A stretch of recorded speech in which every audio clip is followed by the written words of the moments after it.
Hello everyone. Today we discuss about chapter 3 discipline of M science. The essence value discussed in this lesson is self discipline, appropriate behavior, good manners, equality before law, self motivation, discrimination between right and wrong. This one essence value we discussed in this lesson. Let's start. Firstly, first question, this one all question you do by yourself. What do you do when your teacher is not in the class? Do you reach school on time? Do you keep your things properly at school or at home? Why do you think it is important to practice discipline in school, at home, or on road? Madhorao was only 16 when he was made a Peshwa. Madhorao सिर्फ 16 years का थी जब उसने पेशवा बनाया. In spite of his being so young he had remarkable intelligence. मीनस उनकी इन्नी छोटी उम्र होने के बावजूद भी उनके कोल इंटैलीजेंस पावर उनकी बहुत अच्छी सी. He was very particular about enforcing discipline. Means वो अपनी स्टेट दे विच डिसिपलिन लागू करन दे विच की है बहुत ज़्यादा महत्वपूर्ण रखता सी इस गल नूं कि उसने अपने स्टेट दे विच डिसिपलिन कायम रखना है.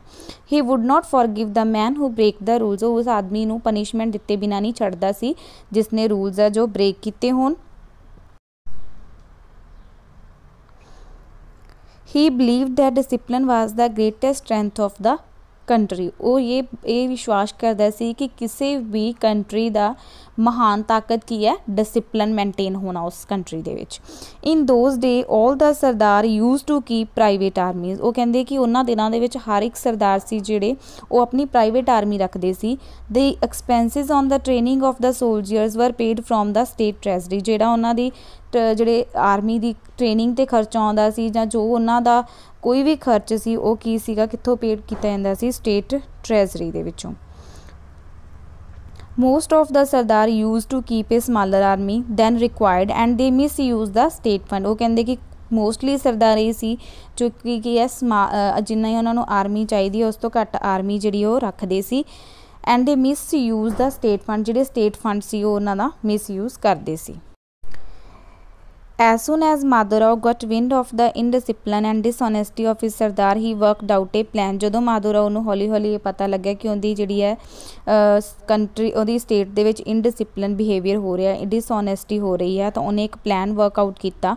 ਹੀ ordered all the sardar to assemble at one place on a fixed day along with the troops. ਉਹਨੇ ਉਹ ਸਾਰੇ ਸਰਦਾਰਸ ਨੂੰ ਆਰਡਰ ਕੀਤਾ ਕਿ ਜੋ ਉਸਨੇ ਪਲੇਸ ਫਿਕਸ ਕੀਤੀ ਹੋਈ ਹੈ ਫਿਕਸਡ ਡੇ 'ਤੇ ਸਭ ਨੇ ਉੱਥੇ ਪਹੁੰਚਣਾ ਆਪਣੀ ਆਰਮੀ ਦੇ ਨਾਲ. He also threatened to forfeit the जागीर और estate of the Sardar who failed to turn upon that day. और उसने ये भी कहा कि जो भी सरदार उस दिन उत्थे पहुँचण दे विच नाकामयाब होए मीनस उत्थे ना पहुँचे तो उन्हां दी जिहड़ी ओह जायदाद उन्हां दी प्रॉपर्टी नूं ओह जब्त कर लवेगा. A panic ran through all the sardar. सारे सरदार दे विच घबराहट हो गई, हफड़ा दफड़ी मच गई. One of the sardar was Madhorao's maternal uncle. उन्हां सरदारां दे विचों जो एक सरदार सी माधोराव दा की सी was not perturbed by the declaration. जो उस ਉਹ ਵੀ ਕੀ ਸੀਗਾ ਜੋ ਡੈਕਲੇਰੇਸ਼ਨ ਹੋਈ ਸੀਗੀ ਇਸ ਸਭ ਬਾਰੇ तो ਉਹ ਸੁਣ ਕੇ हैरान हो गया सी, परेशान हो गया सी. He thought he enjoy immunity because of his close relationship with Peshwa. वो ये सोचता सी कि वो सारी इम्यूनिटी है जो ऐशो आराम है ਜਾਂ कुछ भी ਜਿਹੜੀਆਂ ਸਟੇਟ ਦੇ ਫੰਡਸ ਹੈ ਸਟੇਟ ਦਾ ਖਜ਼ਾਨਾ ਜਿੰਨਾ ਵੀ ਚੀਜ਼ਾਂ ਦਾ ਮਿਸਯੂਜ਼ ਕਰ ਰਿਹਾ ਉਹ ਤਾਂ ਕਰ ਰਿਹਾ ਕਿਉਂਕਿ ਉਹਦੇ ਬਹੁਤ ਕਲੋਜ਼ ਰਿਲੇਸ਼ਨਸ਼ਿਪ ਹੈ, ਅੱਛੇ ਰਿਲੇਸ਼ਨਸ਼ਿਪ ਹੈ ਪੇਸ਼ਵਾ ਦੇ ਨਾਲ. ਉਹ ਇਹ ਸੋਚਦਾ ਸੀ. Madhorao knew very well about the misdeed of his maternal uncle. But Madhorao ने चंगी तरह जानता सी कि जो कुकर्म है ਜਾਂ जो विकड ਦਾ ਮਾਮਾ ਹੈ ਉਹ ਜੋ ਹਰਕਤਾਂ ਕਰ ਰਿਹਾ ਸੀ ਉਹਦੇ ਬਾਰੇ ਉਹ ਚੰਗੀ ਤਰ੍ਹਾਂ ਜਾਣੂ ਸੀ. He sent identical message to one and all including his uncle. ਉਹਨੇ ਸਭ ਨੂੰ ਇੱਕੋ ਇੱਕ ਮੈਸੇਜ ਭੇਜਿਆ, ਸਾਰੇ ਸਰਦਾਰਸ ਨੂੰ ਔਰ ਆਪਣੇ ਅੰਕਲ ਨੂੰ ਵੀ ਸਭ ਨੂੰ ਇੱਕ ਮੈਸੇਜ ਭੇਜਿਆ. Soon after receiving the orders the uncle came to his sister Madhorao's mother. ਜਿਵੇਂ ਹੀ ਜਿਹੜੇ ਉਹਦੇ ਮਾਮਾ ਨੂੰ ਇਹ ਆਰਡਰ ਮਿਲਿਆ, ਜਦੋਂ ਇਹਨੇ ਆਰਡਰ ਰਿਸੀਵ ਕੀਤਾ ਤਾਂ ਉਸੇ ਟਾਈਮ ਕੀ ਆ ਉਹਦੀ ਸਿਸਟਰ ਦੇ ਕੋਲ ਆਇਆ, ਆਪਣੀ ਸਿਸਟਰ ਦੇ ਕੋਲ ਆਇਆ ਮਾਧੋਰਾਵ's ਮਦਰ ਦੇ ਕੋਲ ਐਂਡ ਸੌਟ ਹਰ ਹੈਲਪ. ਤੇ ਉਸਨੂੰ ਹੈਲਪ ਕਰਨ ਦੇ ਲਈ ਕਿਹਾ. The mother said to Madhurao, Madho, are you going to forfeit your real mama's property? Mother ने माधोराव ਨੂੰ ਕਿਹਾ ਕਿ ਮਾਧੋ ਤੂੰ ਕਿ ਆਪਣੇ ਮਾਮਾ ਜੀ ਦੀ ਹੁਣ ਤੂੰ ਆਪਣੇ ਮਾਮਾ ਜੀ ਦੀ ਪ੍ਰੋਪਰਟੀ ਵੀ ਜ਼ਬਤ ਕਰਨ ਜਾ ਰਿਹਾ ਹੈ. Mother nobody is above law. और माधोराव ने कहा कि मदर मेरे लिए कुछ भी लॉ तो ऊपर नहीं है. All law breakers will get similar treatment. वो कहता है कि सारे ला ब्रेकर्स नूं इक्को ही सज़ा मिलेगी, मैं सब नूं इक्को ही तरह ही ट्रीट करदा। Whosoever he may be, चाहे वो कोई भी है। माधवराव सैड पोलाइटली, उसने बड़ी निमरता नाल कहा। The mother had not expected such a curt reply, the mother ने एक्सपैक्ट नहीं किया सी कि माधवराव नूं इस तरह का रिप्लाई देगा। शी वाज स्पीचलैस, तो उस तो बाद भी वो कुछ भी नहीं बोली, वो मजबूर हो गई कुछ भी ना बोलन ते।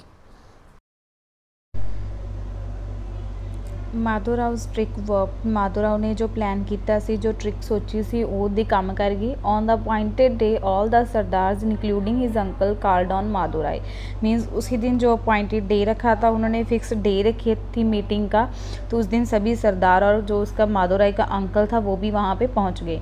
They all apologized and assured him of complaints after a few days। उन्होंने उनके सामने भी सारे सरदार ने उनके सामने जो माधवराव से उनके सामने माफ़ी मंगी, तो उन्होंने उस जो रूल्स रेगूलेशनस है उन्होंने पालना करने का भी उन्होंने कहा कि असी इसकी कुछ दिनों बाद भी उन्होंने कहा कि असी इसकी पालना करनी शुरू करांगे। ही ग्रांटेड देयर रिक्वेस्ट, उसने उन्होंने रिक्वेस्ट मान ली। This was the sort of discipline enforced by fear. वो कहते एक तरह की टाइप है डिसिपलिन की जी किसी डर के थ्रू पैदा होंगी है। You must have seen people loving rules because of the fear of the police. वो कहते तुसीं देखिया ही होगा कि लोग जो पुलिस के डर के नाल ही रूल्स नूं जो फॉलो करते, क्योंकि उन्होंने पुलिस का डर होंदा है। As the traffic signals people pull up their vehicle as soon as the traffic light turns red. वो कहते कि तुसीं देखिया ही होगा कि ट्रैफिक सिगनल से लोग अपने व्हीकल्स नूं इन्नी ज़्यादा तेज़ दौड़ाते हैं कि किते अगे रैड बत्ती ना हो जाए तो उन्होंने रुकना ना पै जाए। Those who jump the signal endanger not only their own lives but also of others। वो कहते कि इदां दे लोग होंदे जिहड़े सिगनल्स तोड़ते हैं, वो अपनी ही जान खतरे च नहीं पाते बल्कि लोगों की जान भी खतरे च पाते हैं। Exactly the same thing happens in school. वो कहते एग्जैक्टली यही थिंग स्कूल्स दे विच हैपन होंदियां ने। As soon as the teacher walks into the class there is a pin drop silence. वो कहते जिस तरह जिमें ही टीचर क्लास दे विच एंटर करते तो उस टाइम ही क्लास दे विच पिन ड्रॉप साइलेंस हो जाती है। But the day the teacher is on leave और comes late the student make hell of in eyes. वो कहते कि अगर एक भी दिन टीचर है जो लीव ते हुंदा है या लेट आउंदा है, लेट होंदा है या वो लीव ते होंदा है, तो स्टूडेंट है इस क्लास दे विच बहुत ही नॉइज़ क्रिएट करते हैं, डिस्टर्बेंस क्रिएट करते हैं। Real discipline should not be inspired by fear, it should be a matter of habit. वो कहते रियल डिसिपलिन वही होंदा है जो कि किसी डर के थ्रू ना पैदा होवे बल्कि वो अपनी एक आदत होनी चाहिए है।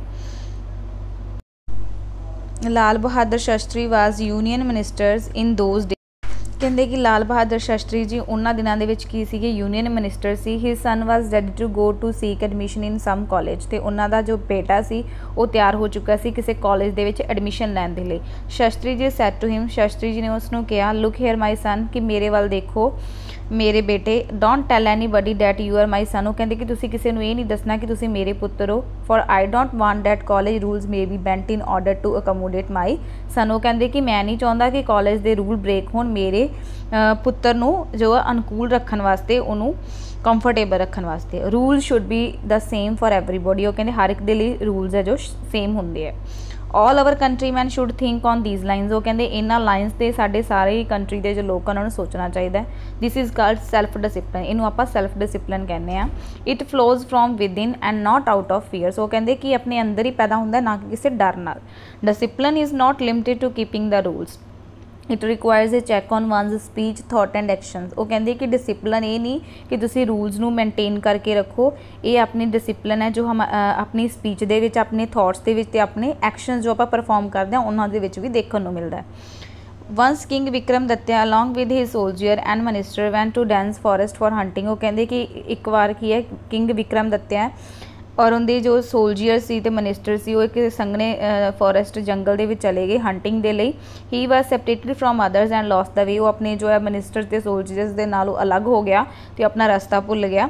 जस्ट दैन ही सा an old Sadhu telling beads in the shades of a tree. फिर उसने एक ओल्ड साधु नूं देखा जो कि एक दरख्त की छां दे थले बैठा जो है माला फेर रहा सी। He walked up to the sadhu, वो साधु की तरफ चला गया। He noticed that sadhu was sightless. उसने देखा कि साधु कुछ देख नहीं सकता सी। Very politely he asked him if any traveller had passed that way. The sadhu said, उसने भी बड़ी निमरता दे नाल साधु नूं पूछा कि तुसीं इत्थों किसी भी ट्रैवलर नूं लंघदे हुए देखा। Yes first an attendant of your pass this way. तो उसने क्या ਤਾਂ ਉਸ ਸਾਧੂ ਨੇ ਕਿਹਾ ਕਿ ਇੱਕ ਤੁਹਾਡਾ ਸੇਵਾਦਾਰ ਹੈ ਜੋ ਇੱਥੋਂ ਦੀ ਲੰਘਿਆ ਹੈ। After while your army chief and finally your minister went this way. ਉਹ ਕਹਿੰਦੇ ਉਸ ਤੋਂ ਬਾਅਦ ਤੁਹਾਡੇ ਜੋ ਆਰਮੀ ਚੀਫ ਸੀ ਉਹ, ਅਤੇ ਉਸ ਤੋਂ ਬਾਅਦ ਕੌਣ ਲਾਸਟ 'ਤੇ ਲੰਘਿਆ, ਤੁਹਾਡਾ ਮਨਿਸਟਰ। ਵਿਕਰਮਦਿੱਤਿਆ ਵਾਜ਼ ਅਮੇਜ਼ਡ। ਉਹ ਕਹਿੰਦੇ ਵਿਕਰਮਦਿੱਤਿਆ ਇਹ ਸੁਣ ਕੇ ਥੋੜਾ अमेजिंग शौक ਦੇ ਵਿੱਚ ਚਲਾ ਗਿਆ। एक्सक्यूज़ मी साधु महाराज, उसने कहा कि excuse me Sadhu Maharaj you can't see still you recognised all of us. वो देख के हैरान हो गया हो कि उसने कहा कि excuse me Sadhu Maharaj you can't still you recognised all of us. कि तुसी देख भी नहीं सकते पर तुहानू ये किवें याद रहा, तुसी सारिਆਂ ਨੂੰ देखिया। हाउ आस्क्ड द किंग, उसने पूछा।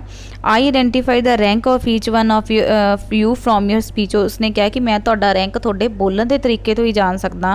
The first passer by used impolite language and said oh blind fellow. वो कहते कि जिहड़ा सब तो पहला इत्थों दी लंघिया उन्हें बहुत ही जिहड़ी है बुरी तरह के शब्द वरते, बुरी तरह की लैंगुएज यूज़ की।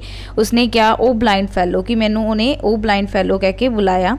Did anybody go this way, और उसने मैंने पूछा कि कोई इस रस्तों लंघिया है। Then arrived your minister who politely addressed me as Surdas and made his inquiry. वो कहते कि उस तो बाद तेरा मिनिस्टर इत्थे लंघिया जिन्हें भी मैनू पोलाइटली बुलाया, मैनू पूछा कि वो तुहाडी इनक्वायरी कर रहा कि तुहानू इत्थों लभ रहा। Finally you came and addressed me respectfully as sadhu maharaj. वो कहते उस तो बाद फाइनली एट लास्ट ते तू आया मेरे कोल ते तू मैनू बड़ी निमरता दे नाल ते रिस्पैक्टफुल मैनर दे नाल पूछया और कहा कि साधु महाराज a person speech very well reveal his position dignity and character. वो कहते कि किसी भी परसन की जो जिहड़ी स्पीच है बोलण दा तरीका उही उहदी पोजीशन नूं, उही उहदी शान नूं ते उही उहदे करैक्टर नूं दसदा है। Did you notice how important is to discipline one's tongue. वो कहते कि तुसी ये नोटिस किया है कि किसी की जो जुबान ते भी कितना डिसिपलिन महत्वपूर्ण है, कितना जरूरी है। Careful use of speech turns our foes into friends. कहते कि careful use of speech means तुहाडी अच्छी जो स्पीच है किसी दे नाल संभल के बोलण दा तरीका जो तुहाडे दुश्मन नूं भी तुहाडे मित्र बना सकता है। बीयर इन माइंड, वो कहते माइंड दे विच ये गल याद रखो। If you break a rule by mistake, अगर तुसी बाई मिसटेक रूल्स ब्रेक कर दिंदे हो तो असैप्ट इट, तो उन्होंने मनो भी कि असीं ब्रेक किया एंड अपोलोजाइज फॉर इट, तो उहदे लई माफ़ी भी मंगो। Thank you.